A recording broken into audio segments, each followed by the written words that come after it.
Hello friends, आज के इस वीडियो में जो है हम लोग पढ़ने वाले हैं क्लास 10th का बिहार बोर्ड का जो है बुक, उसका सेकंड लेसन समाजवाद और साम्यवाद। पिछले दो वीडियो में हम लोगों ने इसके कुछ टॉपिक्स कर लिए थे। आज हम लोगों को जो है इसको उसके आगे पढ़ना है। अच्छा, वे बच्चे जो बीपीएससी 4.0 की तैयारी कर रहे हैं, साथ में वे बच्चे जो क्लास 10th में हैं और जिन्हें ये लेसन समझने में दिक्कत आ रही है, वो इसको देख सकते हैं। ठीक है। और देखिए बच्चों, यदि आप लोगों को एनसीईआरटी पढ़ रहे हैं और वर्ल्ड हिस्ट्री आपको समझ में नहीं आ रहा है ना, तो आपके लिए सबसे पहले बेस्ट ऑप्शन ये है कि आप बिहार बोर्ड की उसी टॉपिक्स को जो है पढ़ ले। जैसे रूसी क्रांति है, एनसीईआरटी में भी दिया है और बिहार बोर्ड वाले बुक में भी दिया है। तो सबसे पहले आप बिहार बोर्ड वाले को पढ़ें और फिर एनसीईआरटी को पढ़ें। इससे क्या होगा ना कि आपका माइंड जो है वो एक इमेज बना पाएगा, क्योंकि बिहार बोर्ड वाले में काफ़ी अच्छे से समझाया गया है। ठीक है, तो चलिए शुरू करते हैं। हम लोगों का बाकी था बोल्शेविक क्रांति से 1917 से। ठीक है, तो चलिए देखते हैं क्या होता है 1917 में।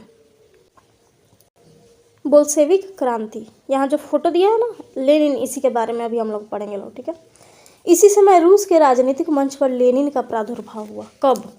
तो ये जब केरेंस्की जो है ना, केरेंस्की का शासन जब स्थापित हो जाता है, रोमनेव वंश का जो राजा था जार निकोलस द्वितीय, उसको हटा करके बनता है आपका लोबाव के नेतृत्व में आपका बनता है बुजुर्वा सरकार। देन उसके बाद में आता है, उसको भी हटा दिया जाता है और केरेंस्की के जो है शासन में आपका बनता है समाजवादियों की सरकार। बट इसको भी हटाने के लिए अब आता है आपका राजनीतिक मंच पर लेनिन। ठीक है, सरकार जो जार है, जार की सरकार ने उसे निर्वासित कर दिया था। यानी कि जार निकोलस II था ना, उसकी सरकार ने इसको क्या किया था, निर्वासित कर दिया था। ठीक है, अतः वह स्विट्जरलैंड में निर्वासित जीवन व्यतीत कर रहा था।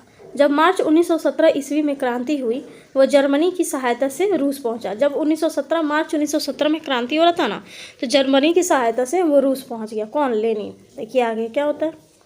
अप्रैल 1917 में जब वह पेट्रोग्राद पहुंचा, तब रूस की जनता का उत्साह बढ़ गया। तो जब लेनिन जो है जर्मनी से होते हुए रूस पहुंचता है और रूस के पेट्रोग्राद में पहुंचता है, तो लोगों का उत्साह जो है बढ़ जाता है। लेनिन ने घोषित किया कि रूसी क्रांति अभी पूरी नहीं हुई है। यानी कि क्या जार निकोलस को हटा देने से क्रांति कंप्लीट हो जाएगी? बिल्कुल भी नहीं, ऐसा नहीं हुआ है। ठीक है, और इसने क्या किया, कहा कि एक दूसरी क्रांति जो है अनिवार्य है। उसने बोल्शेविक दल का कार्यक्रम स्पष्ट किया, जिसे अप्रैल थीसिस के नाम से जाना जाता है। मतलब एक नया जो है एक और क्रांति का रूपरेखा तैयार किया और उसको क्या कहा जाता है, अप्रैल थीसिस कहा जाता है। ठीक है, लेनिन के 3 नारे थे। ये बहुत ही इंपॉर्टेंट है, TRE 3 के एग्जाम में आ चुका है। तो लेनिन के 3 नारे क्या थे? भूमि, शांति और रोटी। ठीक है, ये वाले 3 नारे। लेनिन ने क्या किया कि बल प्रयोग द्वारा केरेंस्की की सरकार को उलट देने का निश्चय किया। सेना और जनता ने भी उसका साथ दिया। ठीक है, अब लेनिन जो है वो जनता और सेना की मदद से केरेंस्की को हटा देता है। 7 नवंबर 1917 ईस्वी को बोल्शेविकों ने पेट्रोग्राद के रेलवे स्टेशन, बैंकों, डाकघर, टेलीफोन केंद्र, कचहरी, अन्य सरकारी भवनों पर अधिकार कर लिया। अब पेट्रोग्राद जो था वहाँ पर जितने भी सरकारी चीज़ें थीं, जैसे रेलवे स्टेशन, बैंक, डाकघर, इन सभी चीज़ों पर क्या किया, किसका अधिकार हो गया? बोल्शेविकों का। ठीक है, इस प्रकार रूस की महान जो बोल्शेविक क्रांति, जिसे अक्टूबर क्रांति कहते हैं, संपन्न हुई। ठीक है, और केरेंस्की जो है ना रूस छोड़ के भाग जाता है। तो अब इस प्रकार जो है संपन्न होता है। ठीक, चलिए अब शासन की बागडोर किसके हाथ में आ जाती है? तो बोल्शेविकों के हाथ में आ गई, जिसका अध्यक्ष कौन बना? लेनिन बना। और ट्राटस्की जो था इस सरकार का विदेश मंत्री बना। तो आपसे पूछा जा सकता है कि रूस की क्रांति के बाद, नहीं ऐसे पूछेगा, बोल्शेविक क्रांति या अक्टूबर क्रांति के बाद में जो है रूस का विदेश मंत्री कौन बना? तो ट्राटस्की। और अध्यक्ष तो लेनिन। विश्व की पहली बार शासन सत्ता सर्वहरा वर्ग के हाथ में आ गई।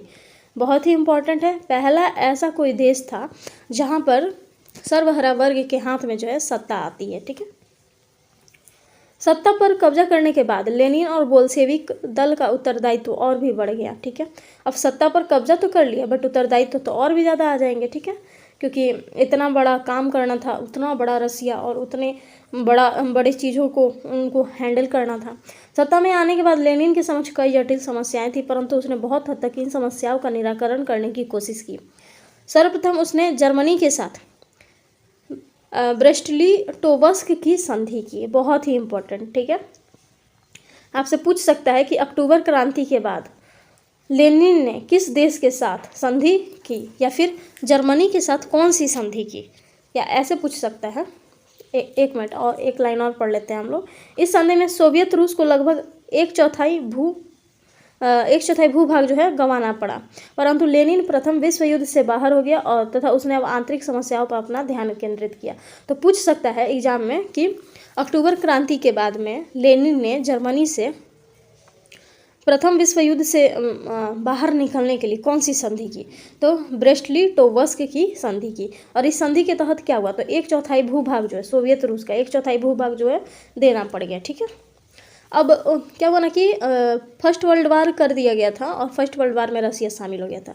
इसकी वजह से आप एनसीईआरटी में पढ़िएगा कि 70 लाख जो है लोग मारे गए थे, और उसके बाद में जितने देश के युवा थे ना वो सभी फर्स्ट वर्ल्ड वार में शामिल हो गए थे। और रूस में जो है कोई भी अच्छे युवा ही नहीं थे जो उद्योग धंधे को चला सके, और गरीबी, चारों तरफ गरीबी ही हो गई थी। तो इन सब चीज़ों को सुधार करने के लिए लेनिन ने क्या किया कि ब्रेस्ट-लिटोव्स्क की संधि की और कहा कि अब भाई हम फर्स्ट वर्ल्ड वार में हिस्सा नहीं लेंगे, और वहाँ से निकल गया।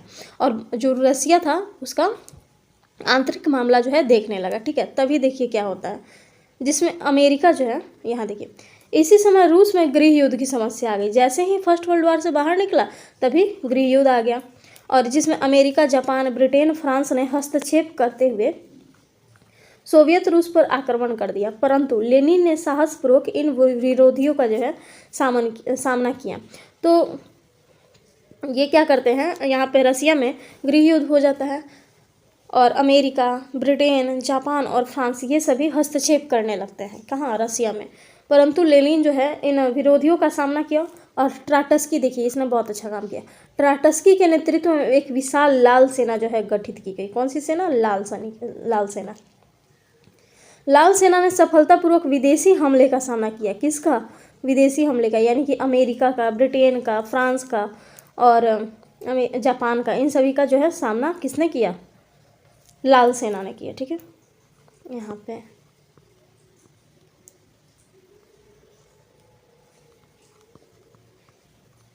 ठीक है। और किसने गठित किया था, ट्राटस्की।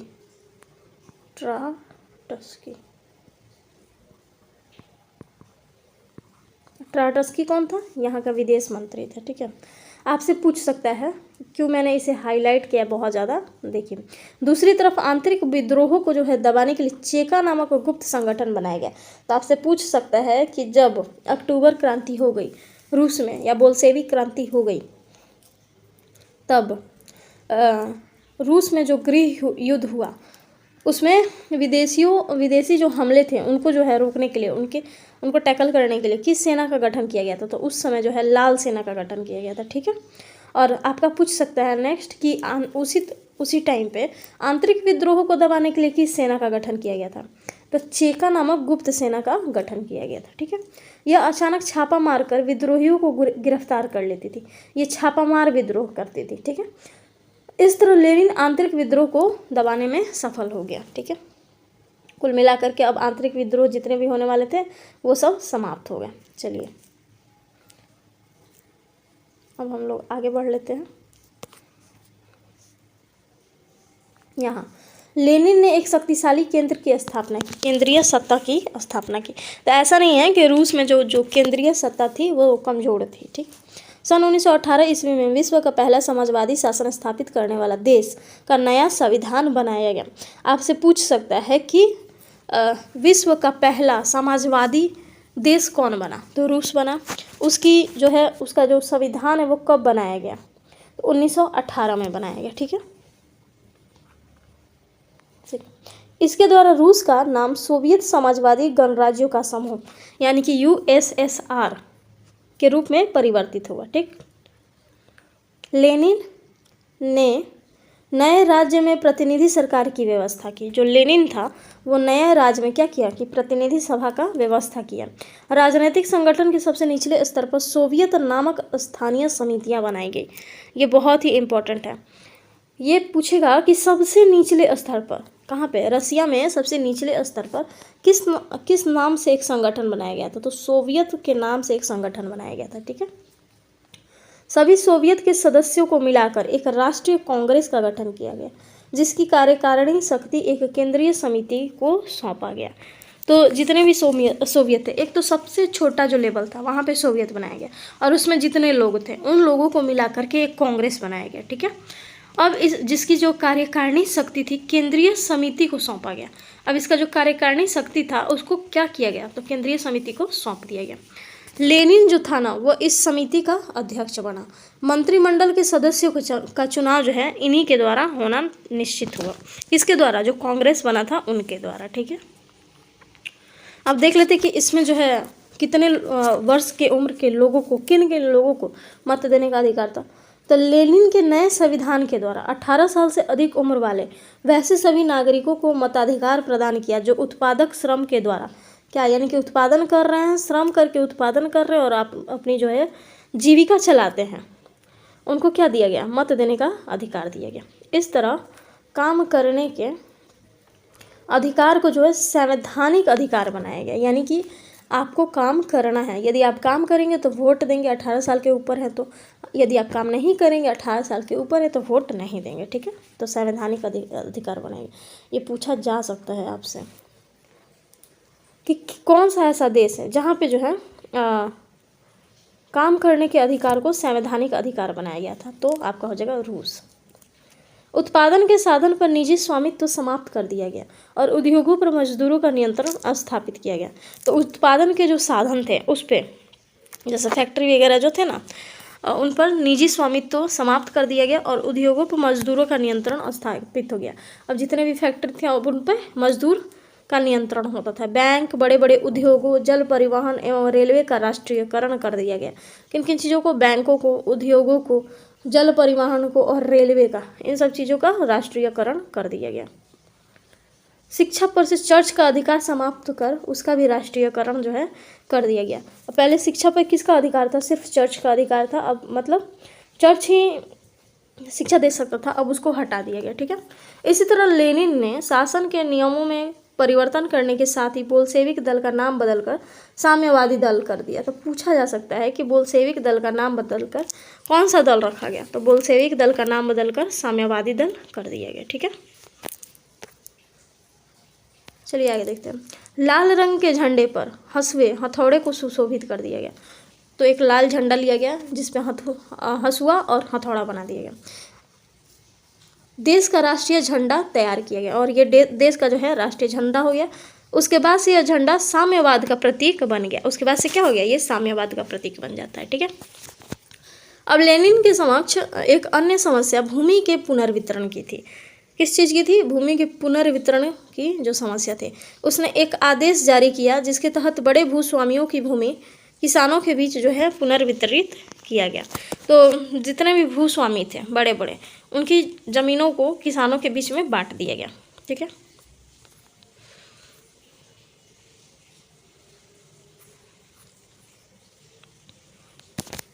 हालांकि किसानों ने भूमि पर पहले से ही कब्जा जमा रखा था। इस आदेश के द्वारा लेनिन ने सिर्फ वैधता प्रदान की।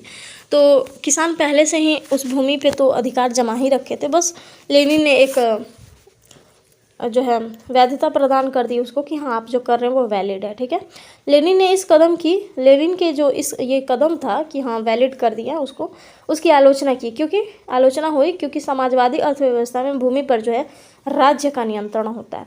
तब जो समाजवादी अर्थव्यवस्था है उस पर जो है राज्य का नियंत्रण होता है भूमि पर। अब इसके जवाब में सुनिए क्या कहता है लेनिन। लेकिन लेनिन ने यह जवाब दिया कि किसान बहुमत में थे जबकि बोल्शेविक दल अल्पमत में थे। ठीक है, क्वेश्चन क्या किया गया था कि समाजवादी अर्थव्यवस्था में भूमि पर राज्य का नियंत्रण होता है। उत्पादन की समस्या के निपटारण के लिए लेनिन ने युद्धरत साम्यवाद को लागू किया। ये क्वेश्चन पूछा जा सकता है। ठीक है, कहेगा क्या कि उत्पादन की समस्या से निपटने के लिए लेनिन ने कौन से साम्यवाद को लागू किया? तो युद्ध रत साम्यवाद को लागू किया। ठीक है, चलिए। लेनिन ने इसके तहत फैक्ट्री के तकनीकविदों पर नियंत्रण स्थापित किया और मजदूरों की सहायता से फैक्ट्री के उत्पादन पर भी नियंत्रण स्थापित कर लिया। तो जो टेक्नीशियन थे उसके बाद में मजदूर की सहायता से फैक्ट्री के उत्पादन पर भी क्या करता है? नियंत्रण कर लेता है।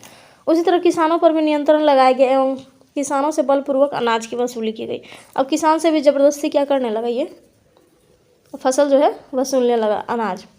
फैक्ट्री में श्रमिक हड़तालों पर कड़ाई से प्रतिबंध लगाया गया। अब जितने भी श्रमिक हड़तालें होने वाली थी तो उन सब पे कड़ाई से प्रतिबंध जो लगा दिया गया। परंतु युद्धरत साम्यवाद के विरुद्ध रूस में भयंकर प्रतिक्रिया हुई। कोई भी चीज़ अगर आप ज़बरदस्ती कराते हैं तो फिर ये टिक नहीं सकता ना, उसके प्रति आंदोलन होना ही होना है। ज़बरदस्ती वसूली के भय से किसानों ने अपना अनाज जलाना शुरू कर दिया। अब किसानों के पास कोई उपाय ही नहीं था और वे अनाज जलाना शुरू कर दिए। ठीक है, परिणामतः 1920-21 में उत्पादन का स्तर जो है काफ़ी गिर गया। करोड़ों लोगों के सामने जीवन मरण का प्रश्न आ खड़ा हुआ। कहीं कहीं तो भूखमरी की स्थिति पैदा हो गई। राजकीय और विदेशी सहायता के बावजूद काफ़ी लोग भूख से और प्यास से मरने लगे। तो राज्य यानी कि रूस भी सहायता किया, देन उसके बाद में आपका विदेशी सहायता भी आया, फिर भी बहुत लोग भूख से मरे। ठीक है, क्रांति विरोधी नारे भी सुनाई पड़ने लगे। अब क्या करता है कि लेनिन जो है अपनी नीति में संशोधन किया और परिणाम नई आर्थिक नीति यानी कि न्यू इकोनॉमिक पॉलिसी को लागू करता है। ठीक है, कौन है? लेनिन। ये क्वेश्चन जो है आ सकता है कि न्यू इकोनॉमिक पॉलिसी किस युद्ध से संबंधित है, किस क्रांति से संबंधित है, या पूछ सकता है कि न्यू इकोनॉमिक पॉलिसी किसने लाया था। ठीक है, चलिए देखते हैं किसने लाया था और कब लाया था। कब लाया था? 1921 में लाया था। लेनिन एक स्वप्नदर्शी विचारक नहीं बल्कि एक कुशल सामाजिक चिंतक और व्यवहारिक राजनीतिज्ञ था। तो स्वप्नदर्शी नहीं था, वो जो भी करता था वो सोच समझ के और कुशल और व्यवहारिक तरीके से करता था। उसने यह स्पष्ट देखा कि तत्काल पूरी तरह समाजवादी व्यवस्था लागू करना, एक साथ सारी पूंजीवादी दुनिया से टकराना संभव नहीं है, जैसा कि ट्राटस्की चाहता था। तो ट्राटस्की क्या चाहता था कि तत्काल पूरी तरह से समाजवादी व्यवस्था लागू कर दिया जाए और पूरी दुनिया से ही टकरा जाए, बट ऐसा लेनिन नहीं चाहता था। इसलिए 1921 में उसने एक नई नीति घोषणा की जिसमें मार्क्सवादी मूल्यों से कुछ हद तक जो है समझौता करना पड़ा। ठीक है, लेकिन वास्तव में पिछले अनुभव से सीखकर व्यवहारिक कदम उठाना इस नीति का लक्ष्य था। नई आर्थिक नीति के प्रमुख जो है बातें थी। देखिए अब क्या होता है।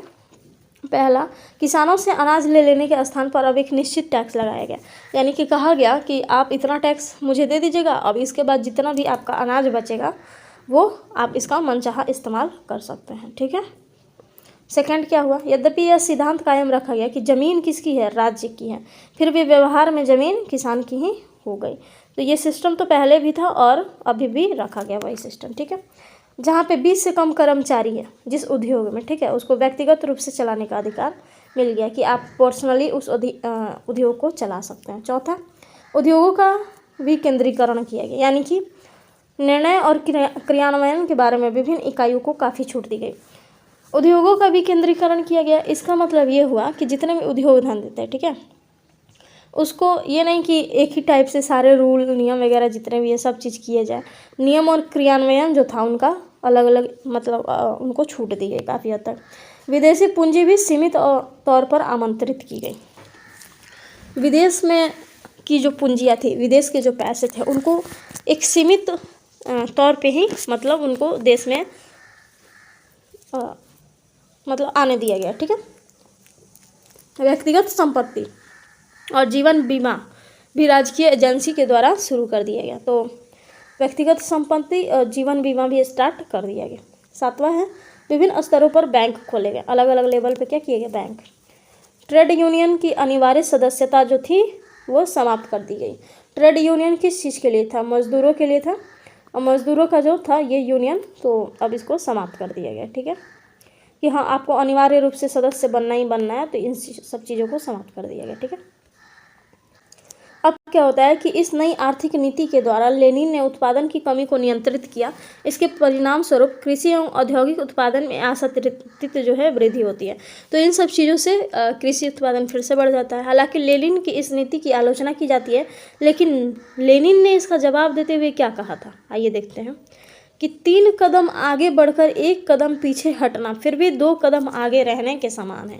ये बहुत ही इम्पोर्टेंट है, ये लाइन, ये पूछा जा सकता है आपसे, ये पूछ देगा कि यह किसका कथन है कि 3 कदम आगे बढ़कर 1 कदम पीछे हटना फिर भी 2 कदम आगे रहने के समान है। तो लेनिन का कथन था ये, ठीक है।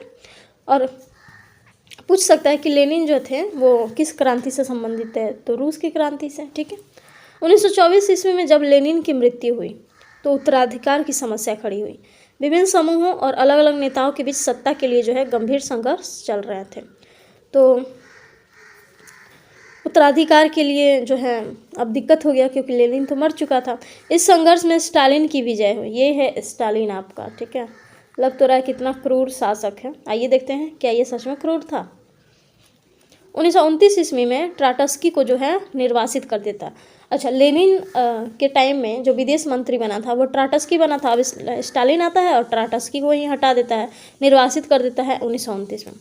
1930 के दशक में लगभग वे सभी नेता खत्म हो गए जिन्होंने क्रांति में, यानी कि रशियन रिवॉल्यूशन में और उसके बाद के वर्षों में महत्वपूर्ण भूमिका निभाई थी। राजनीतिक लोकतंत्र तथा भाषण और प्रेस की स्वतंत्रता नष्ट हो गई, ठीक है। देखिए क्या करता है स्टालिन, राजनीतिक लोकतंत्र और भाषण और प्रेस की स्वतंत्रता को समाप्त कर दिया। पार्टी के अंदर भी मतभेदों को बर्दाश्त नहीं किया जाता था। अब पार्टी के अंदर भी कुछ मतभेद हो रहा है, उसको भी बर्दाश्त नहीं किया जाता था स्टालिन के टाइम में। स्टालिन कम्युनिस्ट पार्टी का महासचिव था। ये कम्युनिस्ट पार्टी है, इसका महासचिव था स्टालिन, ठीक है। 1953 ईस्वी में अपनी मृत्यु तक तानाशाही व्यवहार करते रहा। जब तक ये मरता नहीं है तब तक कैसा व्यवहार करता है, तानाशाह वाला व्यवहार करता है। इन घटनाओं का सोवियत संघ में समाजवाद के निर्माण पर प्रतिकूल जो है प्रभाव पड़ा और इसमें ऐसी विशेषताएं उभरी जो मार्क्सवाद और क्रांति के मानवतावादी आदर्शों के विपरीत थी। स्वतंत्रता के सीमित हो जाने के कारण कला और साहित्य के विकास पर भी प्रभाव पड़ा। तो ये जब आ जाता है तानाशाह स्टालिन, देन उसके बाद बहुत सी चीज़ें जो बिगड़ जाती हैं, अस्त व्यस्त हो जाती है। कला और साहित्य, इन सब चीज़ का भी विकास पे काफ़ी हद तक प्रभाव पड़ जाता है, ठीक है। परंतु दूसरी ओर स्टालिन के अथक प्रयास से रूस विश्व के मानचित्र पर एक शक्तिशाली देश बनकर जो है सामने आता है। तो स्टालिन काफ़ी प्रयास करता है और उसके बाद में रूस जो है एक बहुत ही शक्तिशाली देश के रूप में सामने आ जाता है। 3 पंचवर्षीय योजनाओं के फलस्वरूप रूस की औद्योगिक उन्नति जो है शिखर पर पहुंच गई। अब 3 पंचवर्षीय योजनाएं हो चुकी थी। अच्छा, आपको पता है ना कि पंचवर्षीय योजनाओं का जो सिस्टम है भारत में रसिया से ही लिया गया है, ठीक है। ये एग्ज़ाम के पार्ट बनते हैं। कृषि का आधुनिकीकरण हुआ तथा विज्ञान की उन्नति हुई। अब कृषि का भी आधुनिकीकरण कर दिया गया और विज्ञान भी उन्नत होने लगा, ठीक है। द्वितीय विश्व युद्ध समाप्त होने से पहले रूस को एक महान शक्ति माने जाने लगा। युद्ध काल के सम्मेलनों में रूजवेल्ट और चर्चिल के साथ स्टालिन भी भाग लेता था। अब बताइए, ये रूजवेल्ट के साथ, चर्चिल के साथ और स्टालिन पार्टिसिपेट करने लगा था। रसिया इतना बड़ा शक्तिशाली देश बन गया था। इस प्रकार 3 दशकों में ही तिरस्कृत, आक्रांत और कमज़ोर रूस विश्व की महान शक्ति बन गया और वहाँ की मेहनतकश जनता में क्रांति ने अस्थायी रूप से अपनी जड़ें जमा ली थी। तो ठीक है, आगे चलिए। अब रूसी क्रांति का जो है क्या क्या प्रभाव पड़ता है इसे हम लोग देख लेते हैं। इस क्रांति के बाद श्रमिक और सर्वहारा वर्ग की सत्ता जो है रूस में स्थापित हो गई तथा इसने अन्य क्षेत्रों में भी आंदोलन को प्रोत्साहन दिया। रूसी क्रांति के बाद जो है विश्व विचारधारा के स्तर पर 2 खेमों में विभाजित हो गया। पूरा जो वर्ल्ड था विचारधारा के आधार पर 2 भागों में बट गया, ठीक है। एक साम्यवादी विश्व और एक पूंजीवादी विश्व। तो साम्यवादी विश्व में आपको पता है कौन थे, रसिया, और आपका जो है पूंजीवादी विश्व में अमेरिका, ब्रिटेन, ये सब थे। तो पूरा वर्ल्ड जो है 2 भागों में बट गया था। यूरोप भी 2 भागों में विभाजित हो गया, पूर्वी यूरोप और पश्चिमी यूरोप। धर्म सुधार आंदोलन के पश्चात और साम्यवादी क्रांति से पहले यूरोप में वैचारिक आधार पर इस तरह का विभाजन नहीं देखा गया था। तो जब भी धर्म सुधार आंदोलन हुआ था तो उस टाइम पे ऐसी चीज़ नहीं देखी गई थी, ठीक है। और क्या क्या बदलाव हुए थे। द्वितीय विश्व युद्ध के बाद पूंजीवाद जो है विश्व तथा सोवियत रूस के बीच शीत युद्ध की शुरुआत हुई। अब जो पूंजीवादी था और साम्यवादी था, इन दोनों के बीच में शीत युद्ध हो जाता है और आगामी 4 दशकों तक दोनों खेमों के बीच में शस्त्रों की होड़ चलती है। 4 दशक यानी कि 40 साल तक, 40 साल तक पूंजीवादी विश्व और सोवियत रूस के बीच में क्या होता है, सशस्त्र होड़ चलती है। ठीक है, रूसी क्रांति के बाद आर्थिक आयोजन के रूप में एक नवीन आर्थिक मॉडल आया। आगे पूंजीवादी देशों ने भी जो है परिवर्तित रूप में इस मॉडल को अपना लिया। इस प्रकार स्वयं पूंजीवाद के चरित्र में भी परिवर्तन आया। तो आगे चल करके जो है पूंजीवादी देश भी थोड़ा बहुत साम्यवादी चीज़ों को अपना लेते हैं। इस क्रांति की सफलता ने एशिया और अफ्रीका में उपनिवेश मुक्ति को प्रोत्साहन दिया। किसको? एशिया और अफ्रीका में जो है उपनिवेश जो मुक्ति था उसको प्रोत्साहन दिया, क्योंकि सोवियत रूस की साम्यवादी समाज सरकार ने एशिया और अफ्रीका के देशों में होने वाले राष्ट्रीय आंदोलन को जो है वैचारिक समर्थन दिया। तो रसिया ने कहीं ना कहीं एशिया और अफ्रीका में जितने भी ब्रिटेन के उपनिवेश थे वे आज़ाद होना चाहते थे, तो उसको समर्थन देता है। ठीक है, ये देखिए मिखाइल गोर्बाचोव 1985, ये क्या करते हैं कि ये बनते हैं आपका रसिया के राष्ट्रपति। और जब ये राष्ट्रपति बनते हैं तो इन्होंने क्या किया, पेरेस्त्रोइका यानी कि पुनर्गठन तथा ग्लास नोट्स यानी कि खुलापन की अवधारणा पेश की। तो ये पूछा जाएगा एग्जाम में कि किसने रूसी क्रांति में 1985 में, या ऐसा पूछ सकता है कि पेरेस्त्रोइका यानी कि पुनर्गठन और खुलापन की नीति की अवधारणा किसने पेश की। तो मिखाइल गोर्बाचोव ने पेश की थी। ये कहाँ के थे? तो रसिया के थे। कौन थे ये रसिया के? तो राष्ट्रपति थे। अब जो सोवियत संघ बना था ना यूएसएसआर, ये 1951 में जो है 1991 में विघटित हो जाता है, यानी कि टूट के बिखर जाता है। कितने पार्ट में? 15 पार्ट में। 15 देश इससे बनते हैं, जो रसिया था उस टाइम का। ठीक है, शीत युद्ध क्या होता है?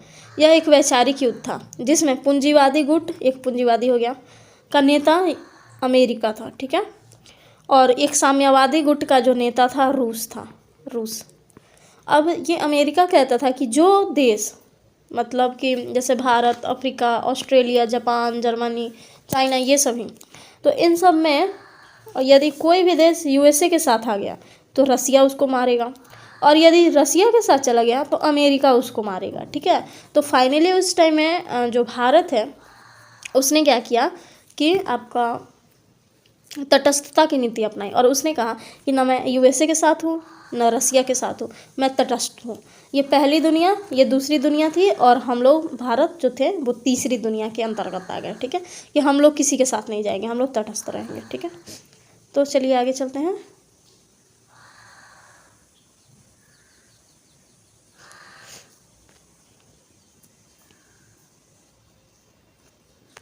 क्वेश्चन आंसर देख लेते हैं हम लोग। थोड़ा सा ब्लर हो गया है, आप लोग आई होप आप लोग समझ जाएंगे जब मैं पढ़ूंगी। तो रूस में कृषक दास प्रथा का अंत कब हुआ था? तो 1861 में हुआ था। रूस में जार का अर्थ क्या होता है? रूस का सम्राट। कार्ल मार्क्स का जन्म कहाँ हुआ था? जर्मनी में हुआ था। कब हुआ था? 5 मई 1818 को हुआ था। 5 मई 1818। ठीक है, साम्यवादी शासन का पहला प्रयोग कहाँ हुआ था? तो रसिया में हुआ था। पूरे विश्व में ही साम्यवादी शासन का पहला प्रयोग रसिया में हुआ था। ठीक है,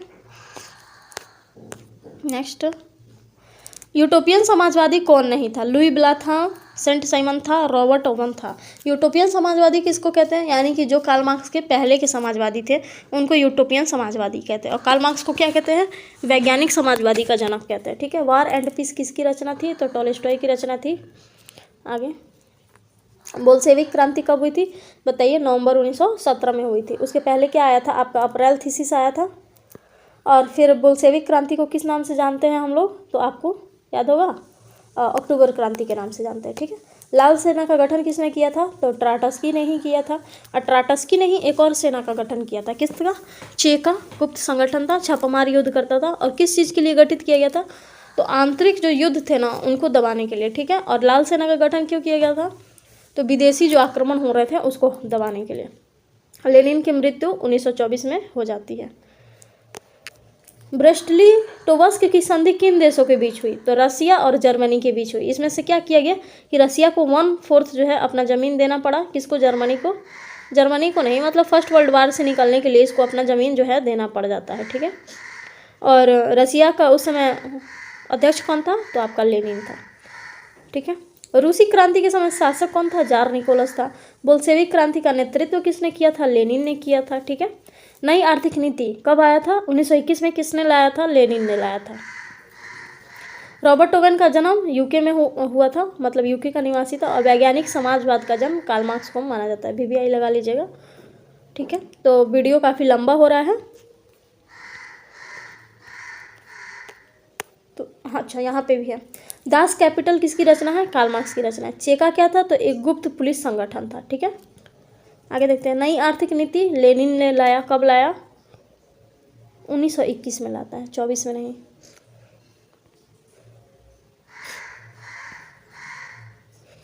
ठीक है। कार्ल मार्क्स की मृत्यु कब होती है? तो 1883 में हो जाती है कार्ल मार्क्स की मृत्यु।